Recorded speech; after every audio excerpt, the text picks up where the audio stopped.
Everyone thought she was perfect for him.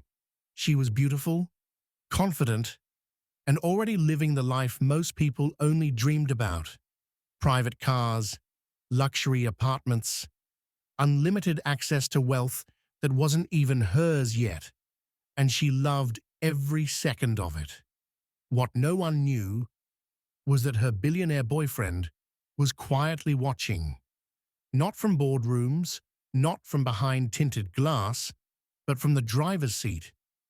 Disguised as an ordinary man with an ordinary job, he decided to test the one thing money could never buy, her character, and what he discovered on those quiet rides through the city would change everything.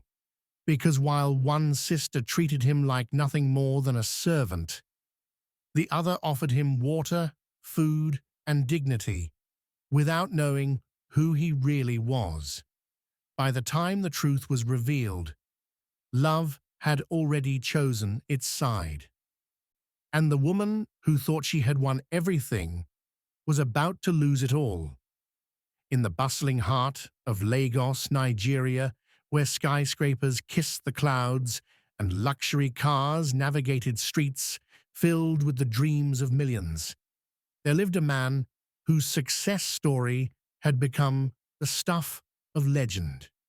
Richard Okonkwo, at 35 years old, stood as one of Africa's youngest billionaires, a self-made titan whose empire stretched across technology, real estate, and telecommunications. But unlike many who wore their wealth like armor, Richard carried his success with quiet dignity, never forgetting the days when he hawked pure water sachets on the streets of Surulere to help his widowed mother pay rent. His company, Okonkwo Industries, had transformed the landscape of West African business, bringing innovative solutions to millions and creating thousands of jobs in the process. Yet for all his professional triumphs, Richard's personal life remained surprisingly simple. He lived in a modest penthouse by billionaire standards, drove himself to work more often than not, and could often be found eating at local bukas rather than five-star restaurants. His mother had raised him with values that money could never erase, chief among them the belief that how you treat those who can do nothing for you reveals everything about your character. It was on a warm Saturday evening in March when Richard's life took an unexpected turn.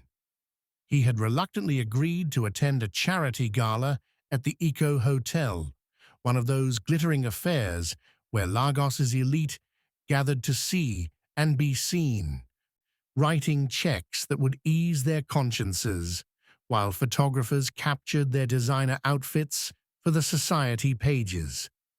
Richard found these events exhausting, the endless small talk and superficial connections draining his energy, but his publicist had insisted that his presence would help raise significant funds for the children's hospital they were supporting.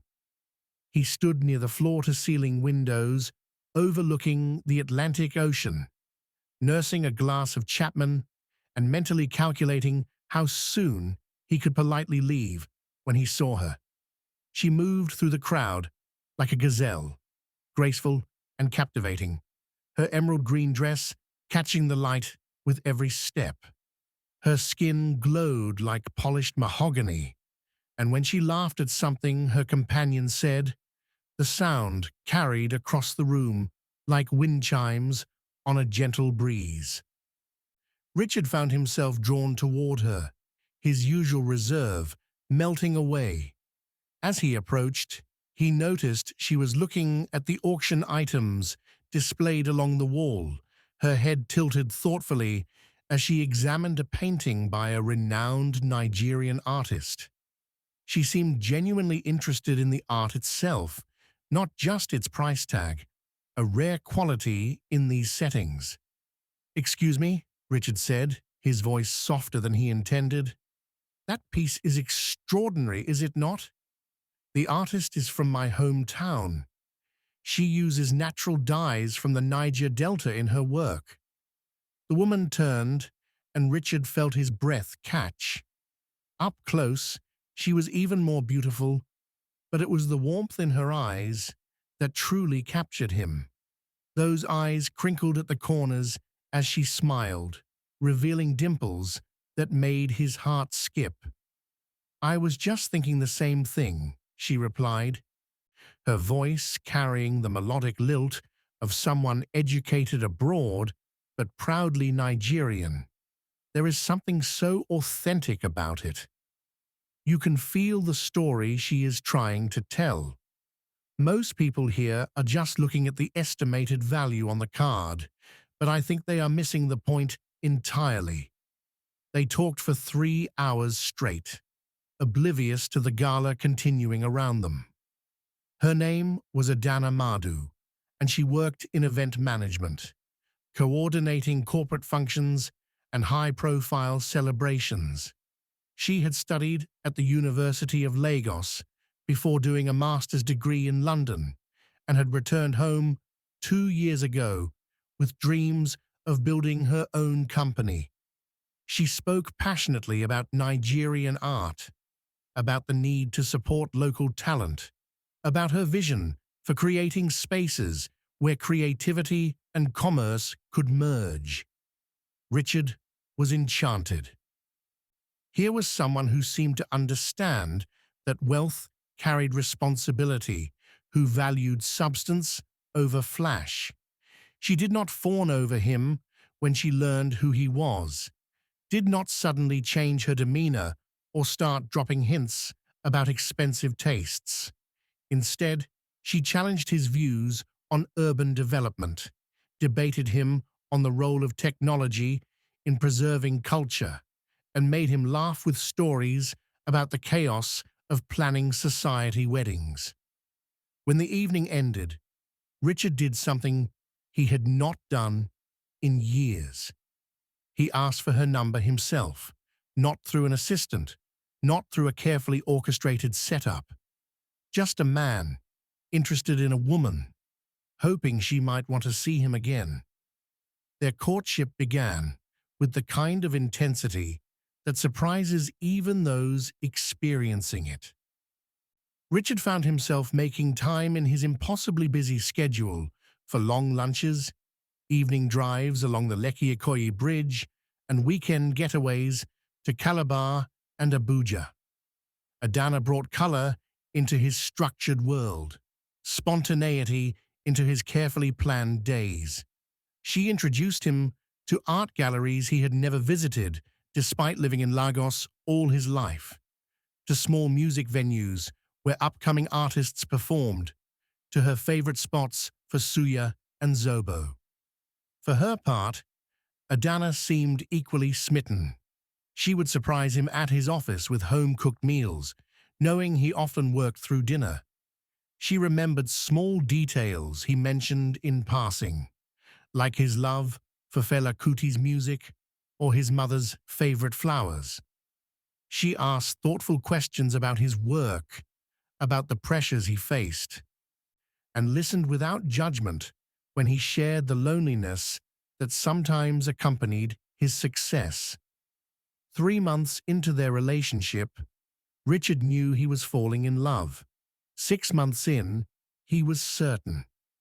Adana had met his mother, who had given her cautious approval, though Richard noticed his mother watching Adana with an assessing eye that made him slightly uncomfortable. But he dismissed his mother's reservations as the natural protectiveness of a parent who had seen her son's heart broken before. As their relationship deepened, Richard began to share his wealth with Adana in ways that felt natural and generous. When her car broke down, he surprised her with a brand new Range Rover Sport, insisting it was about her safety on Lagos roads. When she mentioned struggling to find good office space for her growing business, he offered her a floor in one of his commercial buildings at a fraction of the market rate, When she admired a dress in a boutique window, he would buy it without her asking, delighting in her surprised joy. At first, Adana protested these gestures, insisting they were too much, that she could not accept such extravagance. But Richard was persuasive, framing his gifts as investments in her happiness, in their future together. And gradually, so gradually that neither of them quite noticed when it happened, her protests became softer, less frequent, until they disappeared altogether. By their first anniversary, Richard had moved Adana into a luxury apartment in Banana Island, one of Lagos's most exclusive neighborhoods. The three-bedroom flat boasted floor-to-ceiling windows overlooking the lagoon, Italian marble floors, and furnishings that cost more than most Nigerians earned in a year. He had opened accounts for her at the finest boutiques, given her a black card with no spending limit, and introduced her to a lifestyle that most people only glimpsed in magazines. He told himself he was taking care of the woman he loved, that he had the means to make her comfortable. So why should he not? His mother had warned him about spoiling her, had quoted the Igbo proverb about how too much honey spoils the child, but Richard had laughed off her concerns. Adana deserved to be treated like a queen, and he had the resources to make that happen. But as the months passed and the gifts accumulated, something began to shift. It was subtle at first, so subtle that Richard almost missed it. The way Adana's thank yous became more perfunctory, as if the gifts were expected rather than appreciated. The way she started to critique the presents, mentioning that she preferred Hermes to Gucci, or that the diamond earrings were lovely, but she had been hoping for emeralds to match her favorite dress. There were other signs, too, small moments that pricked at Richard's consciousness like thorns hidden among roses. The way she spoke to waiters at restaurants, snapping her fingers for service, rather than making eye contact and speaking respectfully. How she complained about the traffic caused by common people who could not afford decent cars.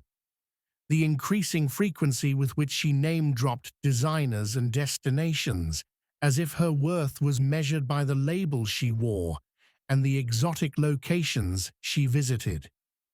Richard tried to dismiss these observations as his imagination, or perhaps the stress of work making him overly critical.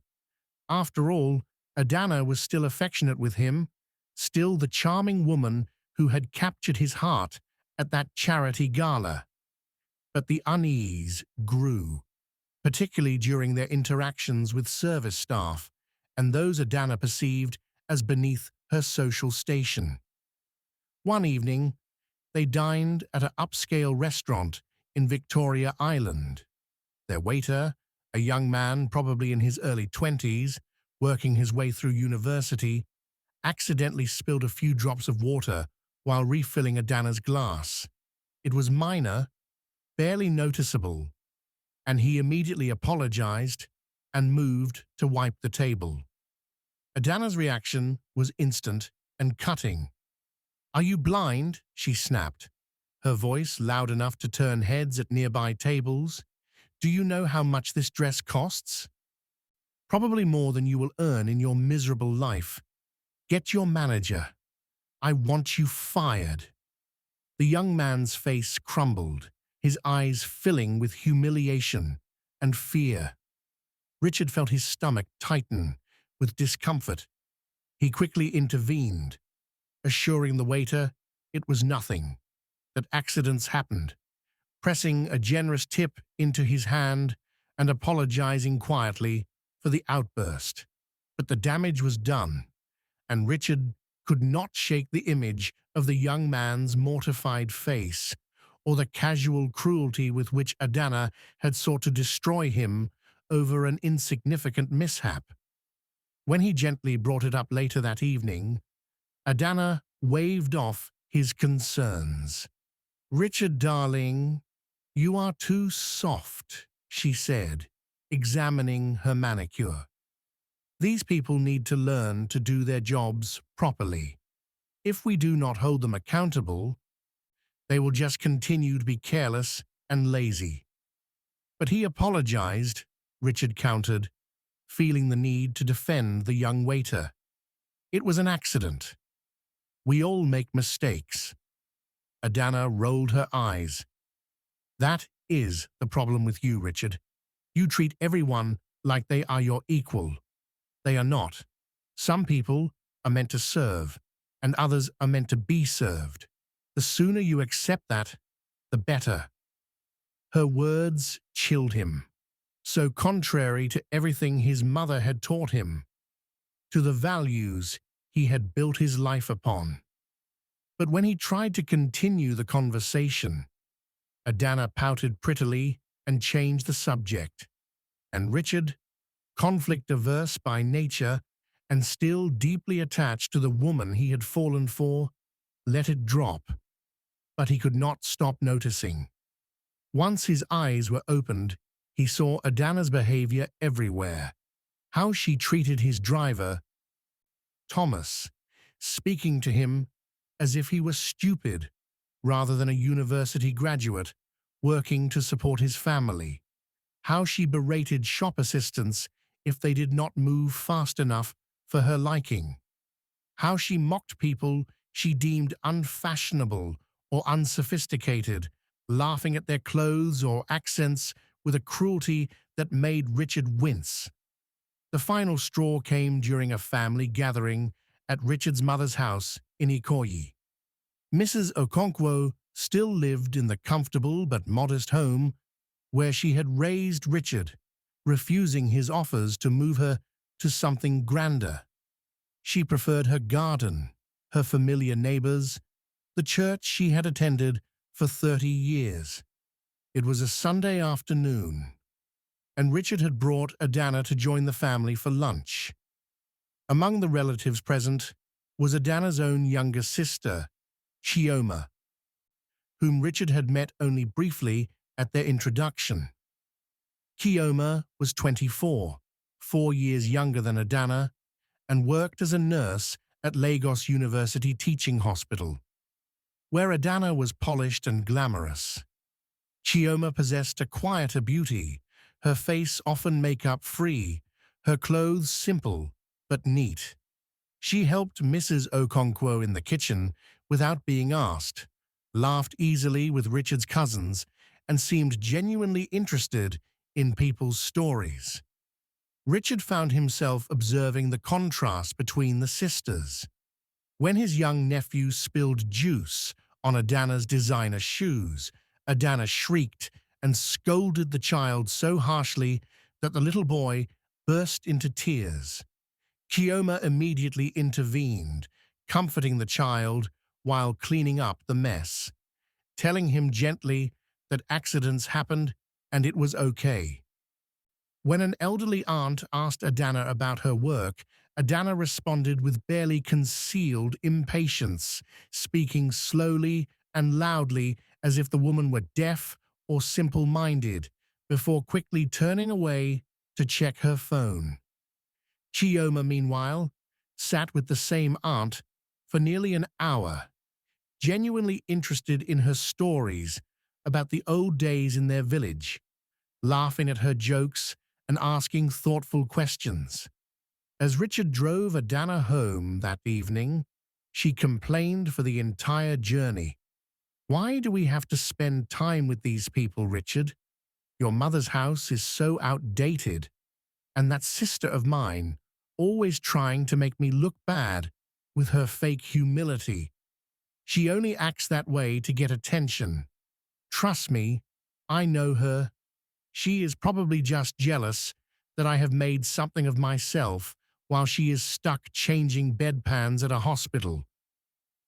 Richard said nothing, but her words echoed in his mind long after he had dropped her off. Was this who Adana really was? Had she always been this person, and he simply had not seen it? Or had his generosity somehow transformed her, enabling a selfishness and cruelty that had always lurked beneath the surface? He thought about the woman he had fallen in love with at that charity gala, the one who had seemed so genuine, so grounded. He wondered if she had been real at all, or if Adana had simply been on her best behavior, playing a role until she felt secure in his affections and his wallet. That night, Richard lay awake in his bed, staring at the ceiling as Lagos's endless traffic hummed in the distance. He thought about his mother's warnings, about the proverbs she had taught him as a child. One in particular kept returning to his mind, the one about how you can only know the true character of a person when they believe no one important is watching. An idea began to form, uncomfortable and slightly underhanded, but necessary. If Adana was going to be his wife, the mother of his children, the partner who would stand beside him for the rest of his life, he needed to know who she truly was, beneath the veneer of affection she showed him. He needed to see how she behaved when she thought he was not looking, when there were no consequences to her actions, no one she needed to impress, and he knew exactly how to do it. Act 2. The plan. Richard sat in his office on the 42nd floor of Okonkwo Tower, looking out over Lagos's sprawling cityscape as he contemplated his plan. The morning sun glinted off the lagoon in the distance, and below him, the city pulsed with its characteristic energy, millions of people hustling, dreaming, striving. From up here, it was easy to feel removed from the messy reality of human nature. But Richard had not built his empire by hiding from difficult truths. He picked up his phone and called his head of security, Emeka, a former military man, whose discretion and loyalty Richard had never had reason to doubt. What he was about to ask was unusual, perhaps even questionable, but he needed answers. Emeka arrived within 15 minutes, his bearing still military straight, despite having left the army 5 years ago. "Sir, you called for me?" Richard gestured to the seat across from his desk. "Emeka, I need your help with something personal, something that stays strictly between us." Over the next hour, Richard outlined his plan. He would disguise himself as a driver, someone completely beneath Adana's social radar, and interact with her over a period of weeks. He wanted to see how she treated someone she perceived as powerless, as insignificant. Emeka listened without judgment, though Richard caught a flicker of something in his eyes, perhaps understanding, or possibly pity. "Sir," Emeka said when Richard had finished, "if I may speak freely." "Always," Richard replied. "If you feel the need to do this, then perhaps you already know the answer you will find. A man does not test gold unless he suspects it might be brass." Richard sighed, running his hand over his face. "Perhaps you are right, but I need to know for certain. I need to see with my own eyes, not just suspect based on isolated incidents. Do you understand?" Emeka nodded slowly. "I understand, sir. And I will help you, but be prepared for what you might discover. Sometimes the truth we seek is the truth we most fear." Over the next week, Richard and Emeka carefully orchestrated the transformation. They selected a cover story. Richard would be Samuel, a driver recently hired by Okonkwo Industries, assigned to serve various executives and their families. It was plausible enough that Adana would not question it, especially since Richard often mentioned having drivers available for her use, though she usually preferred her own car. The disguise itself required thought. Richard could not simply show up looking like himself in different clothes. His face was too well known, had appeared in too many business magazines and society pages. They brought in a theatrical makeup artist, someone who worked on Nollywood films and could be trusted to keep quiet. She worked magic, adding subtle prosthetics to change the shape of Richard's nose, altering his hairline, adding temporary grey to his temples. Contact lenses changed his eye color from dark brown to a lighter hazel. Careful shading made his face appear thinner, more weathered. When Richard looked in the mirror, he barely recognized himself. The man staring back at him looked like a working-class Lagos driver, someone who had lived a harder life, who carried stress in the lines around his eyes. He practiced his posture, slouching slightly, making himself smaller, less commanding. He worked on his speech patterns, adding more pidgin English, removing the polish of his executive vocabulary. The transformation was remarkable and slightly disturbing. Richard realized how much of his identity was tied up in his appearance, his bearing, the way people responded to him. Stripped of those markers of wealth and status, he became invisible, just another face in Lagos's teeming millions. He tested his disguise by walking through the lobby of his own building. Security guards who had greeted him by name for years glanced past him without recognition. His personal assistant nearly walked into him, then apologized without really looking at his face. It was perfect, and it was unsettling. The plan was set for a Tuesday morning. Richard would arrive at Adana's apartment complex, informing her through text that he had sent his driver Samuel to take her shopping, as he was caught in back-to-back meetings all day. It was a plausible scenario. They often had such arrangements. Adana had a black card and a love of shopping. Richard had provided the means, and she rarely needed encouragement.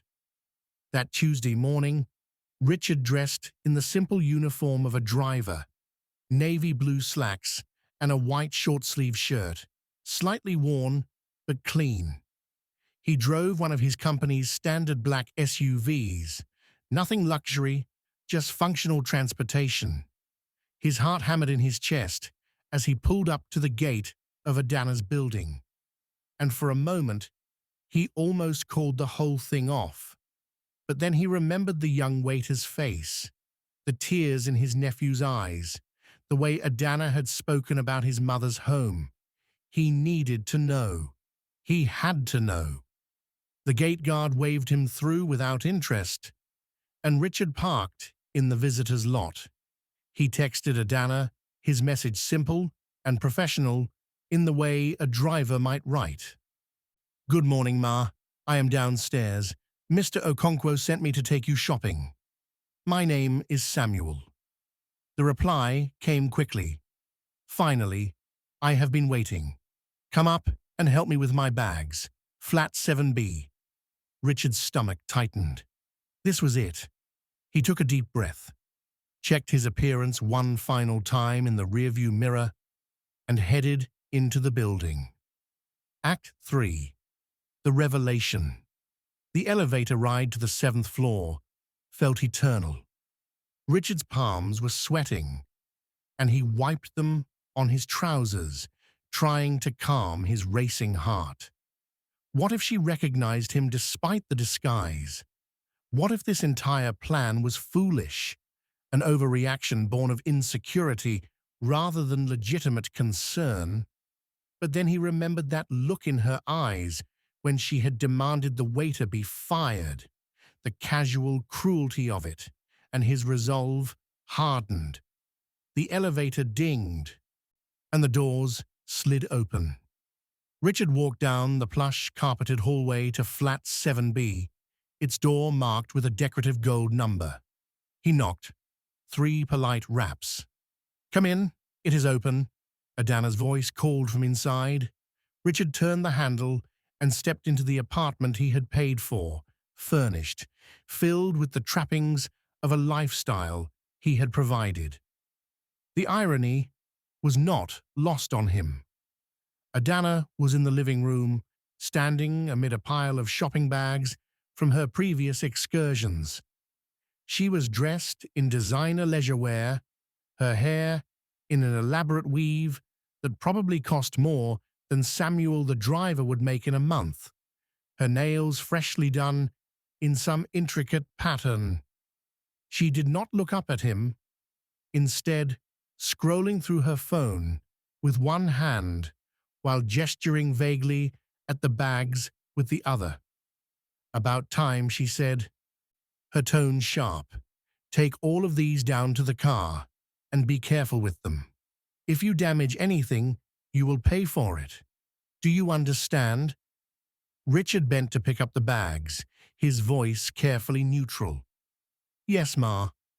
"Good morning, Ma." She finally glanced at him, a quick, dismissive look that did not really see him as a person, just as a function to be performed. "Why are you greeting me? Did I ask you to greet me? Just take the bags and stop wasting my time." The words stung more than Richard had expected. He had known, intellectually, that this might be how she treated him, but experiencing it firsthand was different. He gathered as many bags as he could carry, 6 or 7 of them, and headed back to the elevator. It took 3 trips to get everything down to the car, and each time he returned, Adana found something to criticize. "Why are you walking so slowly? Move faster. I do not have all day. Be careful with that one. It has shoes in it. If you scratch them, you will never be able to afford to replace them. Can you not fit more than that? How weak are you?" Richard said nothing, just nodded and continued with his task. The doorman gave him a sympathetic look on one of his trips, a brief moment of solidarity between service workers, and Richard realized with a start that the man saw him as a peer, someone in the same struggling class. The invisibility of poverty was a powerful thing. When all the bags were loaded, Richard returned to inform Adana that the car was ready. She was applying lipstick in front of a mirror, and she waved him away impatiently. "Wait in the car. I will come down when I am ready, and turn on the air conditioning. I do not want to get into a hot car." Richard returned to the SUV and sat in the driver's seat, his hands gripping the steering wheel so tightly his knuckles were white. This was worse than he had imagined. The Adana he was seeing now bore no resemblance to the woman who had charmed him at that charity gala, who had seemed so warm and genuine. Or perhaps this had always been her true self, carefully hidden, until she felt secure enough to let it show. 20 minutes passed before Adana finally emerged from the building, moving at a leisurely pace while checking her phone. Richard got out to open the door for her, as he assumed Samuel would do, but she brushed past him without acknowledgement, climbing into the back seat and immediately returning to her phone. As Richard pulled out of the parking lot, Adana spoke without looking up. "Take me to the Palms Mall first, then we will go to Silverbird Galleria. And drive carefully. Richard hates when his drivers drive recklessly. Although between you and me," she added with a laugh, "I think he is just paranoid. I keep telling him to relax. But you know how these rich men are, always worried about something." Richard caught her eyes in the rearview mirror, hoping for some spark of warmth, some indication that the person he had loved was still in there somewhere. But her gaze was cold and entitled as she looked at her reflection in a compact mirror, adjusting her makeup. The drive to the Palms Mall took 40 minutes in Lagos traffic, and during that time, Richard got a comprehensive education in exactly who Adana had become. She took 3 phone calls, each one revealing another layer of her personality. The first call was to a friend, and Adana's voice dripped with condescension as she complained. "Girl, you should see this driver Richard sent me. So local. I do not know where he finds these people. I swear, I need to tell him to hire better quality staff. If it were not for his money, I would have left him by now. He is becoming so boring, always working, always serious. But the lifestyle, my dear, the lifestyle is worth it." Richard felt like he had been punched in the stomach. His hands tightened on the steering wheel, but he kept his face neutral, playing the role of the invisible driver who hears nothing, sees nothing. The second call was to her younger sister, Chioma, and this conversation was even more revealing. "Chioma, I need you to do me a favor," Adana said, her tone shifting to something harder, more demanding. "I left some packages at Mama's house last week. I need you to go get them and bring them to my place this evening." "What? You have a shift? Well, leave work early or something. This is important. These are designer items. They cannot just sit there." "What do you mean you cannot just leave work?" "Chioma, stop being difficult. You always have an excuse. You know what? Forget it. You are useless anyway, always trying to act like you are better than me with your little nursing job, like saving lives makes you special. Call me when you decide to stop being selfish." She ended the call with an angry jab at her phone, and Richard could see Kioma's gentle face in his mind, imagined her hurt at her sister's words. The contrast between the two women could not have been clearer, and Richard found himself thinking about Kioma more than he should, remembering her kindness at his mother's house, the way she had comforted his nephew. The third call was to a boutique, and Adana's voice became even more imperious. "Yes, this is Adana Madhu. I was in your shop last week, and I bought a Gucci bag, the pink one with the gold chain. Well, I have decided I do not like it anymore.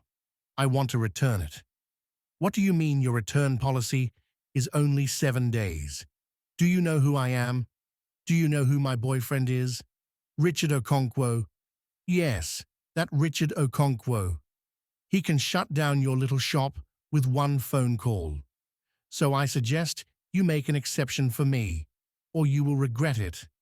I will come by tomorrow, and that bag better be accepted for return, or I will make sure everyone knows how terrible your customer service is." Richard felt sick. This was not the woman he had fallen in love with.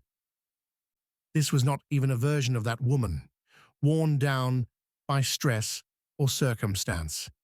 This was someone else entirely, or perhaps this was who Adana had always been, waiting for the right circumstances to emerge.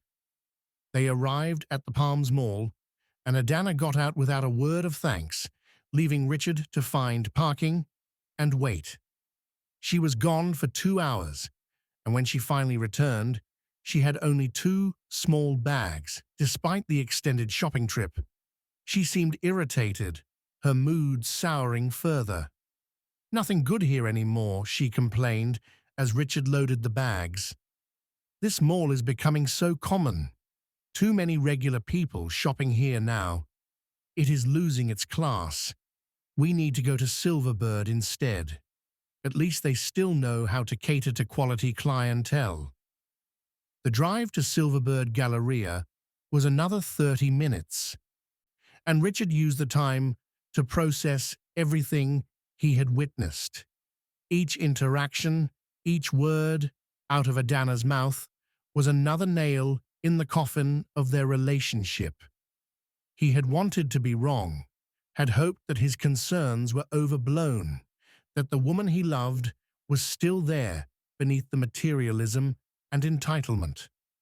But hope was dying with each passing moment. At Silverbird, Adana spent another 3 hours shopping, and when she finally emerged, she had multiple bags and seemed in a slightly better mood. As Richard loaded everything into the car, she even addressed him directly for the first time since they had left her apartment. "You know, you are not as terrible as some of the other drivers Richard has hired," she said, a statement that she probably thought was a compliment. "At least you keep quiet and do not try to make conversation. I hate when drivers think we want to hear their life stories, like I care about their problems." Richard's jaw clenched, but he kept his voice even. "Thank you, Ma. Do not let it go to your head," she added quickly. "You are still slow and not particularly bright, but I suppose you will do." Here, she pulled out a 20 naira note and held it out to him. "For your help today." Richard stared at the note, which would barely buy a bottle of water. He had spent hundreds of thousands on her shopping that day alone, and she was offering him 20 naira as if it were a generous gesture. He took it with a quiet "Thank you, Ma," because that is what Samuel would do, and slipped it into his pocket. As they drove back to her apartment, Adana took another call, this one from Richard himself. He had set it up in advance, having a colleague call from his office phone while he was driving. Adana's voice transformed instantly, becoming sweet and affectionate in a way that made Richard's stomach turn. "Baby, where have you been? I have been missing you all day." "What? Still in meetings? You work too hard, you know. You need to take better care of yourself." "Me? Oh, I just did some light shopping. Nothing major. Your driver was fine, I guess. A bit slow, but adequate." "What? Tonight? Of course I can do dinner tonight. I will wear that dress you love. The blue one. Cannot wait to see you, my love." "Okay, bye-bye." She hung up and immediately called her friend again. "That was Richard," she said, her voice returning to its usual sharp tone. "He wants dinner tonight, which means I have to pretend to be interested in whatever boring business story he wants to tell. But he is taking me to that new Italian place, so at least the food will be good. And you know what? I think I am going to ask for that Cartier bracelet I saw last week. He seemed guilty about working so much. Perfect time to strike." Richard felt something break inside him. The woman he had loved, or thought he had loved, did not exist. Perhaps she never had. This was who Adana truly was, a calculating, cruel person who saw him as nothing more than a bank account, who treated people like disposable objects based on their perceived usefulness to her. They arrived back at her building, and Richard unloaded all the shopping bags, making multiple trips once again. On his final trip up to her apartment, carrying the last of the bags, something unexpected happened. As he reached her floor, the elevator doors opened to reveal Chioma stepping in, apparently having come to visit her sister, despite the earlier harsh phone call. "Oh," Chioma said, holding the elevator door. "Let me help you with those." "No, no, Ma," Richard protested, staying in character. "I can manage." But Chioma was already taking 2 of the bags from him, her smile genuine and warm. "It is no problem. You look tired. This is the least I can do. Are you the driver Richard sent for Adana today?" "Yes, Ma," Richard replied, his heart suddenly pounding. She did not recognize him, but her kindness was so startling after hours of Adana's cruelty that he almost dropped his facade. They walked together to Adana's door, and Kioma chatted easily, asking him about his day, whether the traffic had been bad, if he had eaten lunch. Simple questions, human questions, the kind that acknowledged he was a person worthy of basic courtesy. Adana opened the door before they could knock, clearly having seen them approaching on her doorbell camera. Her face soured when she saw Kioma. "What are you doing here? I thought I told you I did not need your help." "You hung up on me," Kioma said calmly, setting down the bags she had carried. "I came to check on you. We are still sisters, Adana, even when you are angry with me." "Whatever," Adana said dismissively. She turned to Richard without looking at him. "Put those bags in my bedroom, and then you can leave, and close the door on your way out." Richard did as instructed, and as he placed the bags in her lavish bedroom, he could hear the sisters talking in the living room, their voices carried clearly. "Why do you treat people that way?" Kioma was asking, her voice sad rather than angry.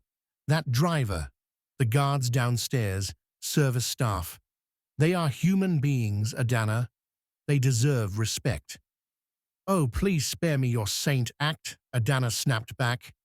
"Just because you are content living a mediocre life, changing bedpans and pretending to be humble, does not mean the rest of us have to lower ourselves. Some of us understand how the world really works. There are winners and losers, people who matter and people who serve.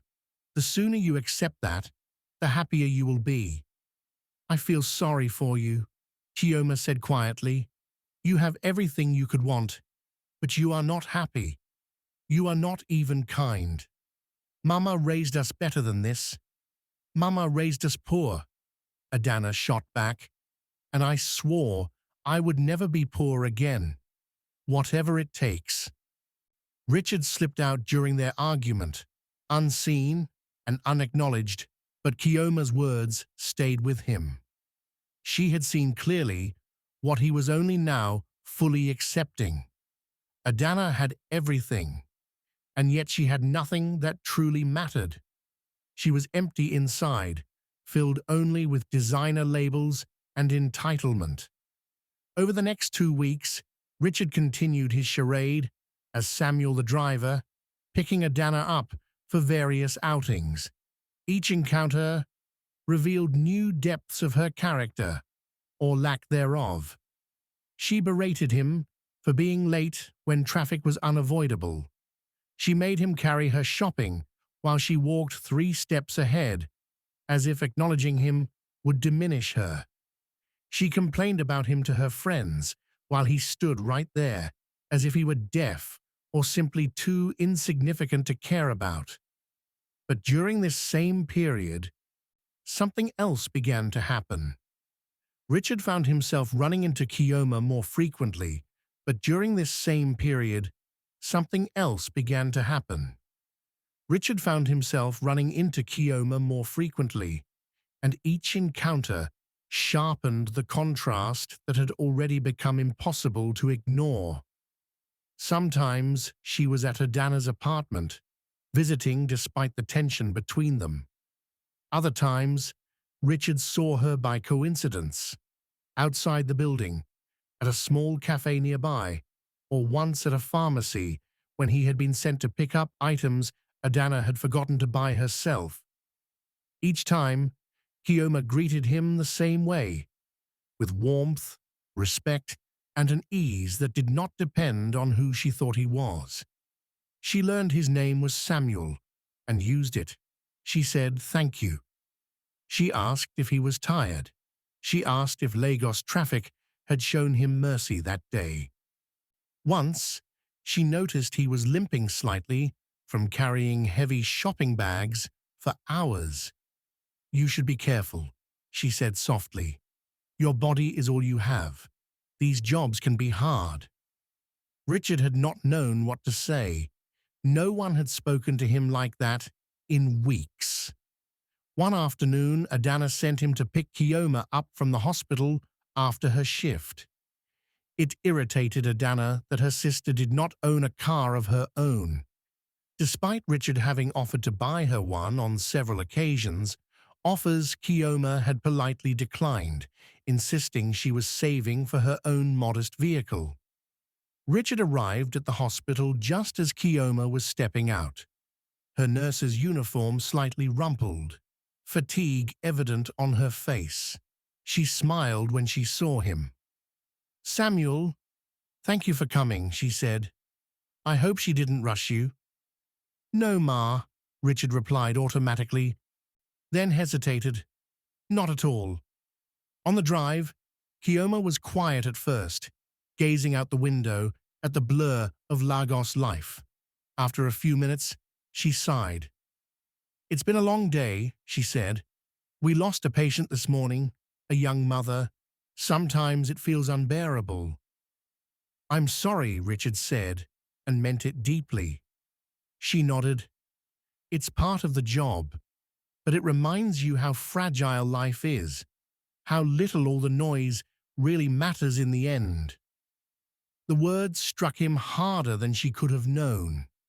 When they stopped at a traffic light, a street hawker approached the car, offering bottled water. Before Richard could respond, Kioma reached into her bag, bought 2 bottles, and handed one to him. "For you," she said. "It's hot today." He accepted it, his throat tight. No one had offered him water all day. Adana, sitting in the back on other occasions, had complained endlessly about the heat without once considering the person driving her through it. As they pulled into Adana's building, Kioma thanked him again and got out. But before closing the door, she paused. "Samuel," she said, "thank you for being kind. I see how she talks to you sometimes. Please don't take it to heart." Richard could not trust himself to speak, so he simply nodded. That night, back in his penthouse, Richard washed the makeup from his face and stared at his reflection in the mirror. The man looking back at him was exhausted, not physically, but emotionally. The experiment had gone beyond what he had intended. There was no longer any doubt, no ambiguity left to resolve. Adana was not unkind by accident. She was not cruel out of ignorance. She was deliberate. And Kioma, without trying, without knowing, had shown him what genuine grace looked like. For the first time since the test began, Richard felt ashamed, not of Adana, but of himself. Ashamed that he had ignored the signs for so long. Ashamed that he had allowed money to become a shield behind which someone else's ugliness could grow unchecked. The following weekend, Richard invited Adana to dinner at his penthouse. He did not disguise himself. He dressed as he always did when he was fully himself, simple, elegant, unshowy. Adana arrived late as usual, sweeping in with complaints about traffic and how exhausting her day had been. She barely noticed that he seemed quieter than usual. Halfway through dinner, she began, "Richard, I've been thinking," she said casually, cutting into her steak. "We need to talk about upgrading a few things. This place is nice, but it's starting to feel small. And my friend just moved into a penthouse twice this size in a Kate. I don't want people thinking you're struggling." Richard set his fork down slowly. "Adana," he said, "do you remember when we first met?"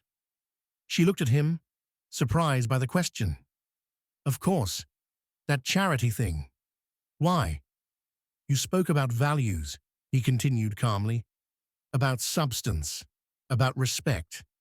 You said wealth should never change who a person is." She laughed lightly. "People say a lot of things when they're dating, Richard. Life changes." "Yes," he said. "It does." He watched her closely as he spoke. Do you think how someone treats people who work for them matters?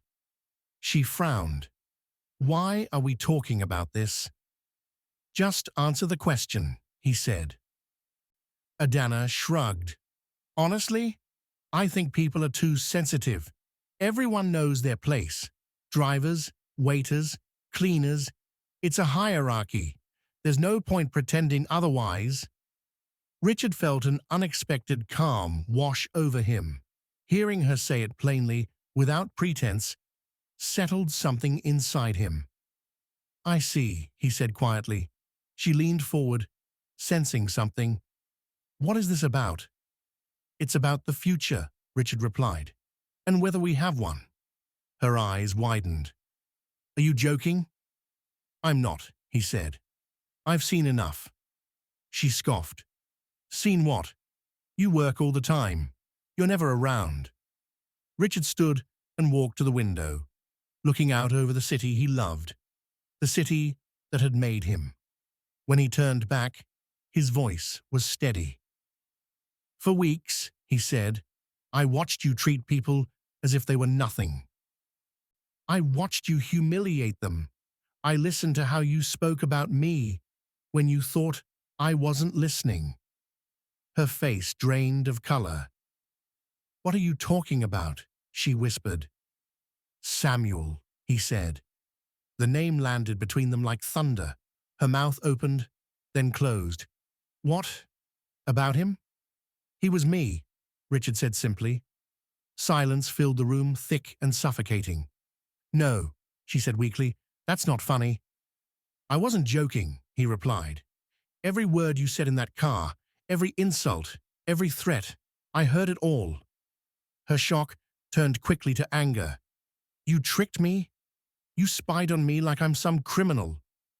I tested you, he said, because I needed to know who you really were. She stood abruptly. How dare you, after everything I've done for you? He looked at her steadily. What you've done for me, or what you've taken? Tears sprang to her eyes, but they were sharp, furious tears. You're throwing everything away over nothing, over drivers and waiters. I'm walking away because of character, Richard said, because I cannot build a life with someone who sees human beings as disposable. She laughed bitterly. And what? You think you're better than me? You're just like every rich man, playing games. No, he said softly. I'm just done. The breakup was swift after that. Adana left that night, taking only what she could carry, still shouting accusations as she went. Within days, Richard closed the accounts he had opened for her, transferred ownership of the apartment back to himself, and made arrangements that ensured she was comfortable, but no longer indulged. He did not do it out of revenge. He did it out of clarity. Weeks passed. The city moved on. Gossip flared briefly and then died down, as it always did. Richard returned to his routines, but something had changed. The world felt sharper, clearer. He found himself thinking often of Kioma, her quiet strength, her compassion, the way she saw people. One evening, he invited her to dinner, not as a billionaire testing someone, not as a man hiding behind power, just as Richard. And when she arrived, nervous but composed, and met him as herself, he knew, without any disguise, without any test, that this time he was finally seeing the truth from the beginning. Kioma arrived at the restaurant unsure of what to expect. The invitation had been polite, almost formal, nothing like the extravagant surprises her sister often described when talking about Richard. She had nearly declined, worried it might be inappropriate after everything that had happened, but something in his message had felt sincere. Richard stood when she approached the table. No disguise, no performance, just a calm presence and a respectful smile. "Thank you for coming," he said. "Thank you for inviting me," she replied, settling into her seat. For a moment, neither spoke. The silence was not awkward, just careful, as though both were aware that this meeting carried weight. "I owe you an apology," Richard said finally, "for involving you in something you didn't know about, for pretending to be someone else." Kioma looked at him steadily. "I figured it out after Adana told me. I won't pretend it didn't hurt my pride a little, but I understand why you did it." That surprised him. "You do?" She nodded. "People show their real selves when they think no one important is watching. You just chose to watch." The conversation flowed easily after that. They spoke about work, about Lagos, about growing up with limited means and learning resilience early. Chioma spoke openly about nursing, about exhaustion and fulfillment, about nights she cried quietly so her patients wouldn't see her breaking. Richard listened, really listened. There was no flirtation that night, no promises. When dinner ended, he simply walked her to her car and thanked her again. Over the weeks that followed, they met again. Sometimes for dinner, sometimes for long walks, sometimes just coffee. Richard never used money to impress her. He noticed she flinched slightly whenever he mentioned expensive things, so he stopped. What grew between them was not sudden. It was careful, respectful, built on conversation and trust. Adana, meanwhile, did not take the breakup quietly. At first, she told everyone Richard had cheated. Then she claimed he had gone broke. When neither story gained traction, her anger turned inward. The comfort she had grown accustomed to vanished quickly. Friends who had once crowded around her slowly disappeared. She tried calling Richard repeatedly. He never answered. One afternoon, she showed up at Chioma's apartment unannounced. "So, this is it?" Adana snapped the moment Kioma opened the door. "You waited for him to leave me, didn't you?" Kioma sighed. "This isn't about you." "Oh, spare me," Adana said bitterly. "You've always wanted my life." Kioma shook her head. "I wanted peace, something you never valued." Adana laughed harshly. "Enjoy him while it lasts." Men like that don't change. But Kioma did not respond. She simply closed the door. Months passed. Richard and Kioma grew closer, but slowly. He introduced her to his family, not as an accessory, but as a partner. She impressed them not with elegance, but with humility. When Richard finally asked her to marry him, there was no grand spectacle, just a quiet moment, a simple ring, and a question spoken with sincerity. She said yes. The wedding was tasteful, intimate, no excess, no performance, just love and intention. Adana watched from a distance, bitterness hardening into regret, and Richard, standing beside Kioma, understood something clearly at last. Wealth could attract attention. Power could command obedience. But character revealed itself quietly in moments when no one thought it mattered. And that, he knew now, was the only foundation worth building a life on.